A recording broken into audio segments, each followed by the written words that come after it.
Ovako još niko nije pričao o seksu javno. Matora do sitnih detalja opisala šta je radila. Jovana Tomić Matora pričala je više puta u zadruzi da je bila intimna sa muškarcima, iako preferira seks sa pripadnicama lepšeg pola.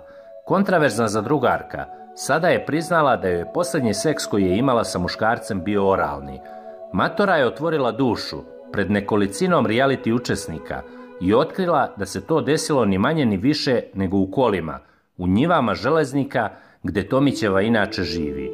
Iako je pred milionskim auditorijumom priznala da voli žene, Matora uvek ističe da je prve seksualne kontakte imala sa muškarcima, a prisetila se i posljednjeg seksa koji je imala. Ljudi, ja ne podnosim da pušim. Meni je to zamorno i smara me da to radim. Nije mi gadno, samo mi je teško. Započela je Matora priču pa nastavila.